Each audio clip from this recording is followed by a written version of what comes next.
سيئات أعمالنا من يهده الله فلا مضل له ومن يضلل فلا هادي له وأشهد أن لا إله إلا الله وحده لا شريك له وأشهد أن محمدا عبده ورسوله يا أيها الذين آمنوا اتقوا الله حق تقاته ولا تموتن إلا وأنتم مسلمون يا أيها الناس اتقوا ربكم الذي خلقكم من نفس واحدة وخلق منها زوجها وبث منهما رجالا كثيرا ونساء واتقوا الله الذي تساءلون به والأرحام إن الله كان عليكم رقيبا يا أيها الذين آمنوا اتقوا الله وقولوا قولا سديدا يصلح لكم أعمالكم ويغفر لكم ذنوبكم ومن يطع الله ورسوله فقد فاز فوزا عظيما أما بعد. Nous remercions Allah subhanahu wa ta'ala, nous implorons sa paix et son salut sur notre prophète sallallahu alayhi wa sallam, sur sa famille et sur ses fidèles compagnons et tous ceux qui vont emboîter leur pas jusqu'au jour de la résurrection. Amma ba'du, assalamu alaikum wa rahmatullahi wa barakatuh. Nos séances d'entretien, d'études dans notre livre qui est Umdatul Ahkam. Et dernièrement, nous étions dans le début de Bab Zakat,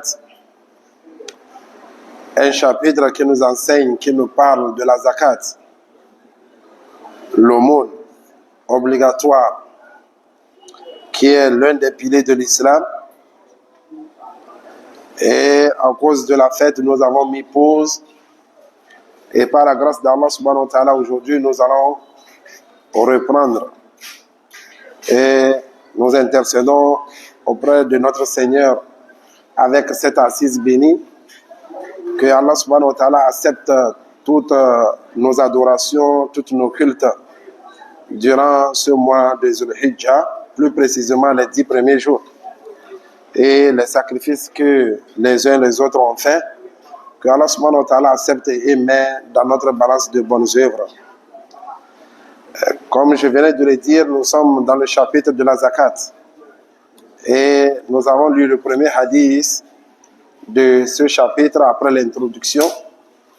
Ce premier hadith qui a été rapporté par Abdullah ibn Abbas, qui nous a narré la mission que le prophète sallallahu alayhi wa sallam a donnée à Mu'adh quand il a envoyé en Yémen. Et il lui disait: je t'envoie vers un peuple du livre qui ont reçu du livre avant toi, ou bien avant cette communauté du prophète sallallahu alayhi wa sallam. Et si tu arrives, la première des choses que tu vas les appeler, c'est de les appeler à attester qu'il n'y a point de divinité digne d'être adoré si ce n'est qu'Allah seul. Et d'attester aussi que Muhammad sallallahu alayhi wa sallam est le messager d'Allah. S'ils t'obéissent, s'ils acceptent à attester cela, il faut leur informer que Allah subhanahu wa ta'ala a légiféré 5 prières quotidiennes qui se feront par jour et la nuit. Et s'ils obéissent à cela, il faut leur dire que Allah subhanahu wa ta'ala a obligé la zakat, que tu vas prendre des riches et remettre aux pauvres. Ceci, il y a beaucoup de leçons à retenir de cette mission que le prophète sallallahu alayhi wa sallam a envoyé Mu'adh. Nous avons déjà dit beaucoup de ces leçons à retenir. Et dans ce hadith, Mahallu Shahid est l'obligation de la zakat. L'auteur a amené ici pour nous prouver, en dehors du hadith de les piliers de l'islam, Buni l'islam ala khamsin, et parmi ces piliers, il y a la zakat, de prélever la zakat. En plus de cela, il nous a amené ce hadith. Aujourd'hui, nous allons continuer et c'est notre 167e hadith de ce livre. عن أبي سعيد الخدري رضي الله عنه قال رسول الله صلى الله عليه وسلم ليس فيما دون 5 أواكل صدقة. Le prophète sallallahu alayhi wa sallam, sur ce hadith rapporté par Abu Sa'id al-Khudri, que Allah l'agrée, il dit, le prophète sallallahu alayhi wa sallam dit, ليس فيما دون 5 أواكل صدقة. Il n'y a pas de la zakat sur moins de 5 awak. Si on dit awak, mufraduha awkiya. Awak, c'est le pluriel de awkiya. Et awkiya aussi, c'est 40 dirhams. 40 dirhams, le prophète sallallahu alayhi wa sallam dit, en bas de 5 awak, awkiya, il n'y a pas de sadaqa, il n'y a pas de la zakat. Celui-là qui possède, c'est-à-dire si on fait 40 fois 5, et on trouve 200. Celui-là qui a 200 dirhams, ou bien en bas de 200 dirhams, qu'il sache que ce qu'il possède, il n'y a pas de la zakat là-dedans.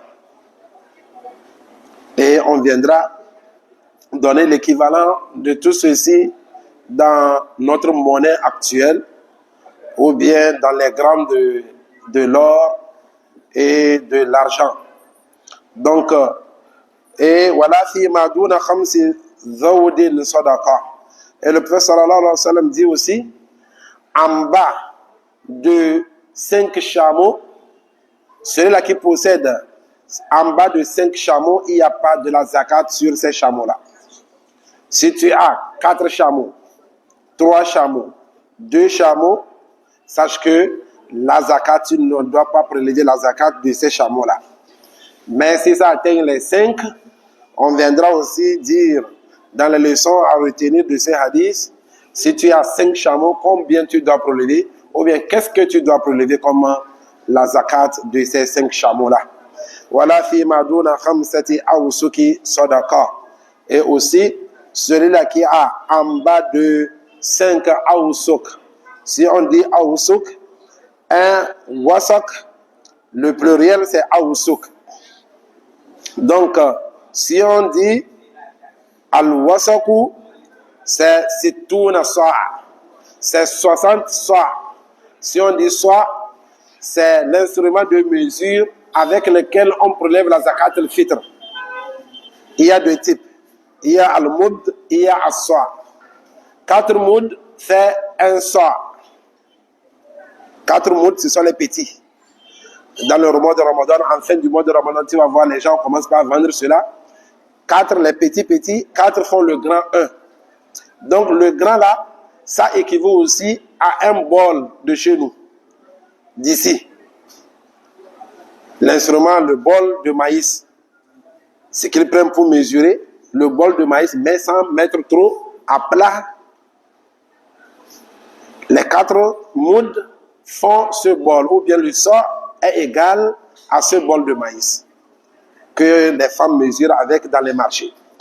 Donc le prophète sallallahu alayhi wa sallam dit, donc celui-là qui possède les céréales comme les fruits, en bas de 5 awsuk, il n'y a pas de la zakat là-dedans. Maintenant on va revenir. Un wasak qui équivaut à 60 bols. Maintenant, 60 bols fois 5, ça fait 300 bols.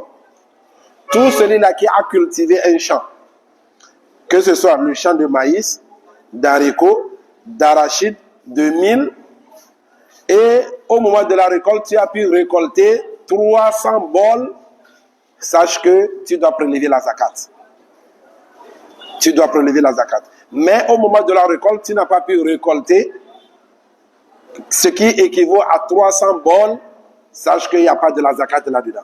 C'est ça le prophète sallallahu alayhi wa sallam dit ici, celui-là qui possède en bas de ces 300 bols qui sont khamsati awsuq, il n'y a pas de la sadaqa, il n'y a pas de la zakat là-dedans. Donc tu dois récolter au minimum 300 bols, soit de maïs, d'haricots, d'arachide, ces céréales-là que nous possédons. Tu dois avoir ces 500 bols avant de prélever la zakat. Une fois gagné ces 300 bols, combien tu dois prélever, on viendra expliquer. Et ainsi aussi les dates. Les dates aussi, ça fait partie des fruits qu'on doit prélever la zakat là-dedans. Ça aussi, si tu possèdes 300 bols, le prophète sallallahu alayhi wa sallam, Allah le très haut dit, wa'atu haqqahu yawma hasadih. Ça, compte tenu de ces céréales, ces récoltes-là, tu ne dois pas attendre un an après la récolte, non. Comme on l'avait dit, si tu possèdes de l'argent qui atteint le quota déterminé par la charia, tout d'abord, si ça atteint le quota, tu as rempli la première condition. La deuxième condition, il faut qu'un an passe sur cette somme-là d'abord, avant que tu ne commences par prélever sa zakat. Après les un an, si ça diminue du quota, tu n'as pas prélevé la zakat. Si ça augmente ou bien égal au quota, tu dois prélever la zakat. Par exemple, supposons, c'est un exemple, que le quota de la zakat de cette année, c'est à 800 000 par exemple. Si c'est 800 000 et c'est dans ce mois de Zulhijjah que tu as pu avoir les 800 000, tu dois tout d'abord mentionner le mois. Et le mois, dans ce genre de choses, il faut mentionner le mois islamique. Il faut utiliser le mois islamique. Tu mentionnes Zulhijjah, tu as eu 800 000, qui est l'équivalent du quota de la zakat de cette année. Tu ne dois pas dans l'immédiat prélever cette zakat-là, non. Tu dois attendre d'abord l'année prochaine, dans le même mois, avant de prélever la zakat-là. Donc l'année prochaine, dans le même mois, tu dois voir maintenant les 800 000 que tu es en train de commercialiser avec, ou bien que tu es en train d'économiser, tu es en train d'épargner. Est-ce que ça a augmenté ou bien ça a diminué? Supposons ça a augmenté à 1 500 000. Donc tu dois prélever la zakat de 1 500 000. Tu dois faire les 1 500 000 divisé par 40. 1 million, ça a 25 000. Les 500 000 ont 12 500. La zakat de 1 500 000, ça fait combien? Ça fait 37 500 que tu dois prélever. Donc, il faut qu'une année passe sur cette somme, sur le quota, avant que tu ne prélèves. Maintenant, si on revient sur les céréales, ce qu'on prélève, ce qu'on récolte, ces choses-là, le jour de la récolte, c'est le même jour que tu dois prélever la zakat. Parce qu'Allah dit, wa'atu haqqahu yawma hasadih. Donnez le droit de cette récolte-là le jour où vous récoltez. Donc le jour où on récolte, c'est le jour-là, tu dois calculer, voir, est-ce que j'ai gagné les 300 bols déterminés par la charia? En ce moment, tu vas prélever. Et aussi, on viendra dire, si tu as arrosé ça de toi-même, ou bien tu as payé des gens pour arroser, combien tu dois prélever? Si la pluie, ou bien c'est le ciel qui a arrosé ça pour toi, au moment des pluies, tu as semé, tu n'as pas dépensé pour arroser cette plantation, ça aussi, il y a le quota à prélever. On viendra, Inch'Allah, si le temps nous permet, de détailler tout cela, Inch'Allah. Donc ici, le prophète sallallahu alayhi wa sallam nous a parlé de 3 choses. La première des choses, il nous a parlé des biens, de l'argent. Il nous a parlé, celui-là qui possède de l'argent, le quota. Si le quota n'atteint pas, tu ne dois pas prélever la zakat. Ici, il y a les éléments qui se sont divergés concernant cela. Celui-là, par exemple, l'exemple de 800 000 qu'on a donné. Si l'année prochaine, si les 800 000, il y a eu des fêtes, tu as gagné peut-être après les calculs, tu te retrouves à 750 000. Est-ce que tu dois prélever la zakat? D'autres seulement disent oui, tu dois prélever la zakat. Parce que la différence est peu. D'autres aussi disent non, non, non. Tant que c'est diminué, c'est chuté, tu n'as pas prélevé la zakat. Parce qu'il faut que ça atteigne le quota d'abord. Si l'année prochaine, tout ce que tu as, tout ce que tu possèdes est égal à les 800 000 toujours, tu dois prélever. Mais si c'est chuté, même si c'est un peu, la bonne verdict est que tu ne vas pas prélever cette zakat-là. Donc, c'est la première des choses que le hadith nous a parlé. La deuxième des choses, il nous a parlé de quoi? Des bétails, du chameau. En bas de 5, tu ne dois pas prélever la zakat. Mais si c'est égal à 5 ou bien au-delà de 5, tu vas prélever la zakat, ou on viendra aussi donner les détails de cela, Inch'Allah. Et il nous a parlé aussi des céréales. Donc la zakat, comme on l'avait dit, c'est une sorte de solidarité entre les riches et les pauvres. C'est une sorte d'aide que les riches apportent aux pauvres. Et puis c'est une obligation. C'est un des piliers de l'islam. Obligatoirement, tu dois prélever la zakat. Et si tu ne prélèves pas, la première conséquence est que quoi? Tu gagnes les défaites, les faillites. Tu vas voir que tu recules toujours dans tes affaires. Parce que tu n'as jamais prélevé la zakat. Tu vas te demander pour qu'est-ce qui ne va pas. C'est le marché ou bien c'est quoi? Il faut voir, est-ce que tu prélèves la zakat? Tu la prélèves comme il le faut. Si tu la prélèves comme il le faut, à ça on va dire que ça, c'est une tentation. Mais si tu ne prélèves pas la zakat, sache que la première des choses qui te guette toi, c'est d'être en faillite. D'être en faillite. Donc, chers frères, essayons de prélever la zakat. Il ne faut pas que nous soyons avares. Et c'est ce que Dieu nous a recommandé. Et tant que tu suis Allah subhanahu wa ta'ala, dans ses recommandations, tu ne vas jamais être perdant. Donc, pour cela, comme c'est une solidarité, c'est une aide que les riches apportent par la recommandation d'Allah subhanahu wa ta'ala aux pauvres, on ne doit pas prendre tant que le quota n'arrive pas. Tant que celui-là chez qui on va prélever cette zakat-là, on ne va pas l'appeler un riche. Parce que celui-là qui détient ces quotas-là, c'est quelqu'un qui est considéré comme un riche. Il est considéré comme un riche. Donc, dans les choses de dunya, souvent, on regarde celui-là qui est en bas de toi. Il ne faut pas regarder celui-là qui est au-dessus de toi. Dans les choses de dunya. Aujourd'hui, ce que tu possèdes, regarde celui-là qui est en bas de toi. Quelqu'un cherche à être à ta place. Ce que tu as, quelqu'un cherche à être à ta place.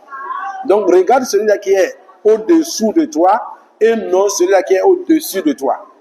Maintenant, si c'est dans les adorations, dans les actions, dans les bonnes œuvres, dans le fait de chercher l'au-delà, regarde toujours celui-là qui est au-dessus de toi. Ne regarde pas celui-là qui est au-dessous de toi. J'espère qu'on a compris. Donc, dans les adorations, tu dois obligatoirement regarder. Par exemple, souvent, tu es toujours en retard dans la prière. Donc, toi, tu ne vas pas voir que non, au même moment, il y a quelqu'un qui ne prie pas. Or, c'est un musulman. Non, il ne faut pas regarder là. Regarde celui-là qui t'a devancé. Toujours, lui, il gagne toujours les prières, les 5 prières en groupe, dans Jama'a et dans la mosquée. Et toi, tu es toujours en retard. Tu n'as jamais gagné dans la mosquée. C'est toujours dehors. Donc, toi, tu vas prendre comme modèle quelqu'un, ton concurrent, celui-là qui est en avance de toi. Maintenant, si c'est dans Dunya, il faut regarder celui-là qui est en bas de toi. Et ça ne va pas te rendre quelqu'un de paresseux, quelqu'un qui ne s'efforce pas à chercher. Non, tu dois chercher. C'est une adoration aussi. Chercher à gagner la vie de ce bas monde, mais dans la droiture toujours, c'est une adoration. C'est une adoration. Donc, celui-là qui possède tous ces quotas-là est considéré comme un riche. Donc, on ne va pas prendre la zakat de celui-là qui n'est pas considéré comme un riche tant que le quota n'atteigne pas. Celui-là qui a 4 chameaux, on ne va pas prélever la zakat de lui. Celui-là aussi qui a récolté son champ, en bas de ces 300 bols, il ne doit pas prélever la zakat. Ma yu'khadhu min al-hadith. Voilà les leçons retenues de ce hadith. Il dit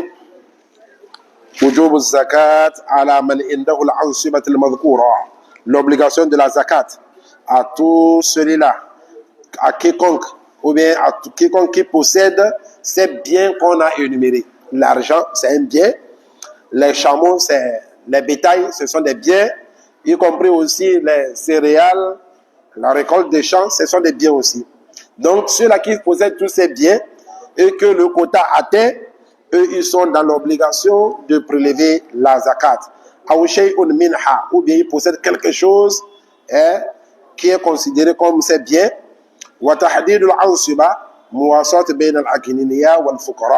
Et aussi, il dit la précision de ces quotas-là, de ces montants-là, de ces noms, de ces chiffres-là, c'est l'égalité, avoir une égalité, une solidarité entre les pauvres et les riches. Pour qu'on l'avait dit dans l'introduction, pour que le pauvre n'envie pas, ne souhaite pas du mal à celui-là qui a. Lui aussi, on lui trouve souvent. Il gagne, il profite de la richesse du riche. Donc, il ne va jamais souhaiter un mal aux riches. Et aussi, les bienfaits du riche, celui-là aussi qui prélève la zakat, la première des choses, ça va lui servir de purification. Ça lui purifie lui-même d'abord, et ça va purifier aussi sa richesse. Et ça va faire accroître aussi la richesse. Il va voir que chaque année, il est en train d'avancer, il ne recule jamais, Inch'Allah. La deuxième leçon à retenir, Adam wujubiha ala man qasara malihi malahu ala man qasara maluhu an hadhihi tahdidat. Il dit il n'est pas obligatoire pour celui-là dont les biens ou bien sa richesse, son argent est inférieur à ces limites données par la charia.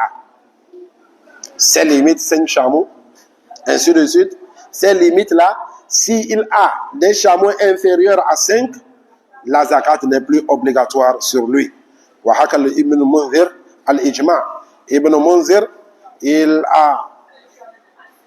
a dit que les ulémas, c'est un consensus entre les ulémas, que celui-là qui n'a pas des biens, ces biens sont inférieurs à ces limites-là, il ne doit pas prélever la zakat.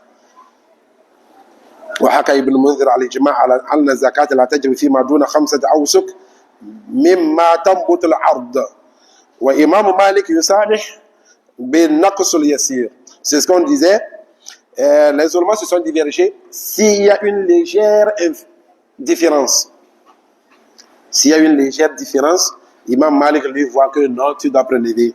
Mais la majorité des ulémas voient que non, tu ne dois pas prélever la zakat. Parce qu'il faut que tu atteignes le quota d'abord. ثالثا, la troisième leçon à retenir, إذا بلغت الفضة 200 درهم. Si l'argent, si on dit l'argent, ce n'est pas l'argent qu'on possède. Si on dit le diamant, et si on dit l'or et l'argent. L'argent atteint 200 dirham. 200 dirham. 200 dirham, or en temps normal, l'argent doit atteindre 595 grammes. Quelqu'un qui a l'argent ou bien le diamant de 595 grammes, il faut à toi de calculer combien coûte 1 gramme d'argent. Combien coûte à l'OMI actuel, combien coûte 1 gramme d'argent. Si c'est l'or, 85 grammes. L'or, 85 grammes. Donc c'est à base de l'or, tu vas pouvoir donner l'équivalent de ces 85 grammes d'or. Ça coûte combien? Ça équivaut à combien en CFA? Donc tu dois demander 1 gramme d'or coûte combien actuellement. Donc si tu as eu, tu vas faire fois 85. Donc en ce moment tu sauras quel est le quota de la zakat de cette année. Parce que le prix de l'or ça change. Des fois, ça pousse, des fois, ça chute. Donc, il y a des fois même, le quota de la zakat vient jusqu'à même 500 000. Ça dépend du prix de l'or sur le marché. Donc, retenez cela. Si c'est l'or, c'est 85 grammes. Si c'est l'argent, c'est 595 grammes.